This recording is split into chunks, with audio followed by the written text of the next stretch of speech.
Kanwil Ditjenpas Maluku mengusulkan sebanyak 464 warga binaan untuk memperoleh remisi dan pengurangan masa kurungan khusus Hari Raya Idul Fitri 2025. Besaran perolehan remisi yang diusulkan oleh Ditjenpas Maluku dengan rincian untuk RK1 remisi 15 hari sebanyak 80 orang, remisi 1 bulan sebanyak 314 orang, remisi 1 bulan 15 hari sebanyak 51 orang, dan remisi 2 bulan sebanyak 17 orang. Sementara itu terdapat 2 warga binaan yang diusulkan mendapatkan RK2 atau remisi langsung bebas.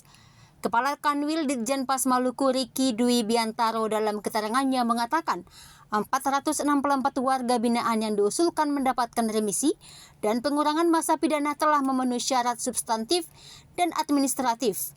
Pengusulan ini juga telah sesuai dengan Kepres nomor 174 tahun 1999 tentang remisi, bahwa bukan berdasarkan like or dislike dan semuanya dilakukan melalui aplikasi sistem database pemasyarakatan, sehingga transparan dan akuntabel.